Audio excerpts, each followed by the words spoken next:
সালামু আলাইকুম ভিউয়ার্স, আশা করি সবাই ভালো আছেন। আমাকে যদি একটা নতুন মানুষ জিজ্ঞেস করে যে ভাইয়া কোন গাড়ি চালানো শিখলে সবচেয়ে ভালো, তা আমি 3বার বলবো ম্যানুয়াল ম্যানুয়াল ম্যানুয়াল, একবার বলবো শুধু অটো। কারণ ম্যানুয়াল গাড়ি চালানো শিখলে বাংলাদেশের সব গাড়ি চালাতে পারবেন। অটো গাড়ি শিখলে ম্যানুয়ালের কিছুই বুঝবেন না।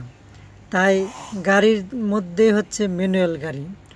অটো গাড়ি যে কোনো মানুষে পারে, মহিলারাও পারে। অটোমেটিক গাড়ি খুবই সহজ।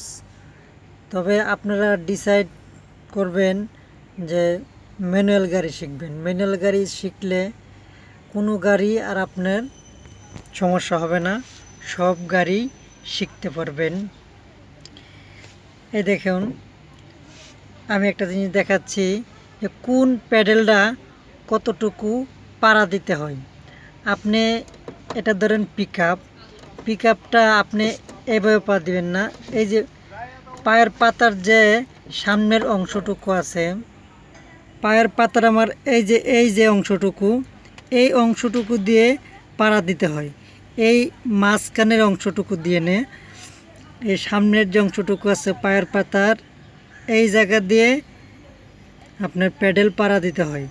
আপনারা কিন্তু এখান দিয়ে পাড়া দিবেন না। যারা নতুন আছেন তারা এই পায়ের পাতার মাঝখান দিয়ে পাড়া দিবেন না, তারা এই সামনের এই অংশটুকু পাড়া দিবেন। যেমন এই যে এই অংশটুকু দিয়ে পাড়া দিবেন। এটা হচ্ছে পিক আপ। এটা প্রথম অবস্থায় হালকা চাপ দিতে হয়, জোরে না, হালকা চাপ দিতে হয়। ম্যানুয়াল গাড়ি যাদের আছে, এটা কিন্তু আপনার গিয়ারের উপর নির্ভর করবে আপনার স্পিড। আপনি যদি গিয়ার একে দেওয়ার পরে এটা ফুলও যদি পাড়া দিয়ে ধরে রাখেন, তারপরেও কিন্তু 20-এর বেশি স্পিড উঠবে না। 2 নম্বর গিয়ারে দেওয়ার পরে যদি এটা ফুলও পাড়া দিয়ে ধরে রাখেন, তারপর আপনি 30-35-এর বেশি কিন্তু স্পিড উঠবে না। 3 নম্বরে আপনার 40-45-এর বেশি স্পিড উঠবে না। 4 নম্বরে 60-এর বেশি স্পিড উঠবে না। 4 নম্বরে 60-70 উঠবে। 5 নম্বরে হচ্ছে টপ গিয়ার। আপনি এই অ্যাক্সেলারেটরটা শুধু গিয়ারের উপর নির্ভর করে স্পিড। আর এটা প্রথম হালকা চাপ দিতে হয়। আপনার এই পায়ের পাতার সামনের অংশ দিয়ে হালকা চাপ দিবেন, হালকা হালকা। আস্তে আস্তে গিয়ার বাড়বে, স্পিড বাড়বে, তখন অ্যাক্সেলেটারের পাড়াও বাড়বে। আর এটা হচ্ছে ব্রেকে পা দিতে হয় হালকা।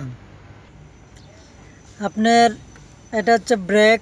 সব গাড়ির প্যাডেল, ব্রেক, অ্যাক্সেলেটার ঠিক থাকে না, কারণ কোনোটা একটু বেশি ডাবে, কোনোটা কম ডাবে। তো সব গাড়ির এক না। মানে কোনো গাড়ির প্যাডেল আছে হালকা ডাবলে ফুল ব্রেক হয়ে যায়, কোনো গাড়ির প্যাডেল আছে একটু বেশি নিচে যা, একটু ডিফারেন্স আছে। তবে আপনি এই ব্রেকটাকে যেটা করবেন, এই সামনের পায়ের অংশ দিয়ে আপনি যদি ফুল ব্রেক করেন, মানে গাড়ি জমায়ে ফেলবেন, সেই ক্ষেত্রে এই ব্রেকটা স্মুথলি ফুল চেপে দেবেন। এই ব্রেকটাকে যদি এরকম আক্তার উপরে পাড়া দেন, তাহলে কিন্তু একেবারে হার্ড ব্রেক হয়ে আপনি ব্যথা পাবেন, গাড়ির প্যাসেঞ্জার ব্যথা পাবেন। এটা স্মুথলি আস্তে করে ফুল ব্রেক করতে হয়, আর যদি আপনি হালকা গতি কমাইতে চান, সেই ক্ষেত্রে হালকা একটু পাড়া দিবেন। আর যদি ফুল ব্রেক করতে চান, তাহলে ফুল চাপ দিবেন। হালকা ব্রেক করতে হলে যদি মনে করেন গতি আছে আপনার 50, আপনার গতি 40-এ বা 30-এ নিয়ে আসবেন, সেই ক্ষেত্রে হালকা একটু পাড়া দিলে হবে। আর যদি ফুল ব্রেক করতে চান, তাহলে ফুল চাপ দিবেন। কিন্তু ফুল ব্রেক করতে হলে কিন্তু ফুল ক্লাচ চাপিয়ে তারপর ব্রেক করতে হবে, নাহলে কিন্তু আপনার গাড়িটি বন্ধ হয়ে যাবে। আর এটা হচ্ছে ক্লাচ কিন্তু ফুল চাপতে হবে। ফুল না চাপলে কিন্তু আপনার গিয়ার চেঞ্জ হবে না। এই ক্লাচটা যদি ফুল না চাপেন, তাহলে কিন্তু আপনার গিয়ার চেঞ্জ হবে না। ক্লাচের ক্ষেত্রে ফুল ক্লাচ চাপতে হবে। ব্রেকের ক্ষেত্রে শুধু আপনার হার্ড ব্রেক, ইমার্জেন্সি ব্রেক এবং যদি গাড়ি জমায়ে ফেলেন সেই ক্ষেত্রে এই ফুল ক্লাচ করে এই ফুল ব্রেক চাপ দিবেন। সেই ক্ষেত্রে ফুল ক্লাচ করে ব্রেক চাপ দিবেন। আর অ্যাক্সেলেটার গিয়ার অনুযায়ী স্পিড উঠে এবং পাড়া দিবেন। এই পায়ের পাতার সামনের অংশ দিয়ে যদি আপনি 1 নাম্বার স্টার্ট করেন আর কি, 1 নাম্বার দিয়ে স্টার্ট করতে হয়, তখন এই ফুল ক্লাচ চেপে হালকা পিক আপ পাড়া দিয়ে ধরবেন আর ক্লাচ ছাড়বেন আর এটা হালকা পাড়া দিয়ে ধরবেন, তাহলে আপনি গাড়ি আগে বাড়াবেন। তো এইভাবে আপনার যত স্পিড বাড়বে গিয়ারও তত বাড়বে। এটা মনে করেন না যে 1 নম্বরে ফেলাইলাম, এটা ফুল পাড়া দিলেও সেই বেশি স্পিড উঠবে না। তা আপনার গিয়ার অনুযায়ী স্পিড বাড়বে, গিয়ার অনুযায়ী স্পিড কমবে। এটাকে ফুল চাপলে হার্ড ব্রেক হয়ে যাবে। আপনি হালকা গতি কমাইতে হলে হালকা একটু চেপে দিলে হবে। এই ক্লাচের বেলা কিন্তু কিপটামি করা যাবে না, ক্লাচ কিন্তু ফুলই চাপতে হবে। ক্লাচ যদি ফুল না চাপেন তাহলে আপনার গিয়ার চেঞ্জ হবে না, গিয়ার বেজে যাবে, শব্দ করবে। এই ক্লাচ ফুল অবশ্যই চাপতে হবে। আমি আশা করব যারা নতুন ড্রাইভার শিখতে চান তারা অবশ্যই ম্যানুয়াল গাড়িটি শিখবেন। অটো যে কোনো মুহূর্তে শেখা যায়, অটো কতক্ষণই শেখা যায় অটো গাড়ি। আপনারা গাড়ির জগতে হচ্ছে ম্যানুয়াল গাড়ি। আমি একজন ড্রাইভার হিসাবে আপনাদেরকে দিচ্ছি যে আপনারা ম্যানুয়াল গাড়ি চালানো শিখবেন। ম্যানুয়াল গাড়ি চালানো শিখলে বাংলাদেশের আর কোনো গাড়ি আপনার জন্য সমস্যা হবে না, অটো গাড়ি সবই পারবেন ম্যানুয়াল গাড়ি চালানো শিখলে। তো ঠিক আছে বন্ধুরা, আজকে এ পর্যন্তই। আরও সামনে ভালো ভালো ভিডিও দেওয়ার চেষ্টা করি। দিন যত যাচ্ছে আমি বিভিন্ন বিষয়ে ভিডিও বানানোর চেষ্টা করি।